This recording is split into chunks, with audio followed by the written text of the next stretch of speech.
যে হুজুর দিয়ে শিরক চালু হবে, শিরক, হুজুর দিয়ে বেদাত চালু হবে, হুজুর দিয়ে পাপ চালু হবে, এটাই আমার ভয়।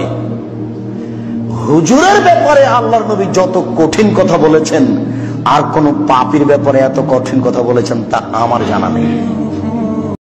আসসালামু আলাইকুম ওয়া রাহমাতুল্লাহ। সম্মানিত ভিউয়ার্স, আপনারা একটা পবিত্রতা অর্জনের ভিডিও দেখলেন, যে ভিডিওতে কিভাবে ইস্তিনজা করতে হয়, মানে কিভাবে ঢিলাকুলুপ ধরতে হয়, তার একটা বাস্তবিক প্র্যাকটিস দেখানো হচ্ছে। শিক্ষক তার ছাত্রদেরকে শেখাচ্ছে কিভাবে কিভাবে লজ্জাস্থান ধরতে হয়। আসলে এটা আসলে শেখানো হয়। এই যে এইভাবে যে ধরতে হবে, এটা কোথায় দেবেন? এটা আসলে কোনো হাদিসে নেই, কোনো কোরআনে নেই। এইরকম পবিত্রতা অর্জনের কথা আল্লাহ সুবহানাহু ওয়া তাআলা কোথাও বলেননি। এটা নিজেদের মন মতো করে তারা বানিয়ে নিয়েছে। এমনকি আপনি দেখবেন যে তারা ইস্তেঞ্জা করছে, কেমন কেমন যেন নাচানাচি করছে লজ্জাস্থান ধরে। এখানে তো ভদ্রভাবে দেখানো হয়েছে, কিন্তু বাস্তব প্র্যাকটিক্যালি আপনি দেখবেন যে এর চেয়ে আরো জঘন্য ভাবে দেখানো হচ্ছে যে তারা কিভাবে কিভাবে নাচানাচি করে, এক পার উপর দাঁড়িয়ে আর এক পা এরকম প্যাস মেরে কোতে, এরকম কিন্তু আমি দেখেছি। এবং এখনো যদি আপনি দেখতে চান তাহলে কোনো হানাফি মাদ্রাসা ইস্তেঞ্জাখানায় গিয়ে আপনি এটা লক্ষ্য করতে পারবেন। তো এই ব্যাপারে রাসূল সাল্লাল্লাহু আলাইহি ওয়াসাল্লামের ভবিষ্যৎবাণী রয়েছে।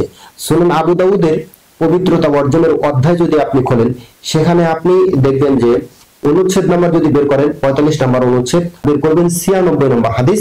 এই হাদিসে রাসূল সাল্লাল্লাহু আলাইহি ওয়াসাল্লাম একদল লোকের ভবিষ্যৎবাণী করে গিয়েছেন। রাসূল সাল্লাল্লাহু আলাইহি ওয়াসাল্লাম বলেন যে ইন্নাহু সায়াকুনু ফি হাদিল উম্মতি কওমুন, নিশ্চয়ই এই উম্মতের মধ্যে একটা দল বের হবে, একটা দল আবির্ভাব ঘটবে, যে দলটা কি করবে, ইয়াতাদুনা ফিত তুহুরি ওয়াদ দুআই, যারা পবিত্রতা অর্জনের ক্ষেত্রে এবং দোয়ার ক্ষেত্রে বাড়াবাড়ি করবে, যারা পবিত্রতা অর্জন নিয়ে বাড়াবাড়ি করবে। বিভিন্ন সময় দেখবেন যে তারা বাড়াবাড়ি করছে, যেরকম এরকম ভিডিওতে দেখলেন যে কিভাবে কিভাবে পবিত্রতা অর্জন করা হয়। তো এভাবে দেখবেন যে তাদের ইস্তেঞ্জাখানাগুলোতে গিয়ে দেখবেন যে তারা কিভাবে পবিত্রতার নামে নাচানাচি করছে, ঢিলা ধরে কিভাবে নাচানাচি করছে, এগুলো সব বাড়াবাড়ি।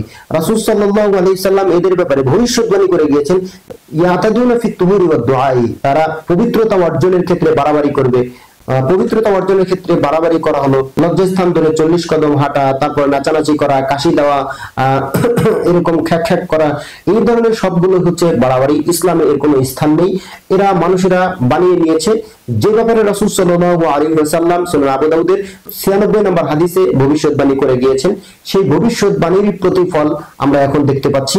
আমাদেরকে এর থেকে হেফাজত থাকতে হবে। মনে রাখতে হবে, শুধু এটা ইমাম আবু দাউদ রাহমাতুল্লাহ হাদিসটি নিয়ে আসেননি, বরং ইমাম ইবনে মাজাহ রাহমাতুল্লাহ আলাইহি তিনি ওই হাদিসটি নিয়ে এসেছেন, হাদিস নাম্বার 3864।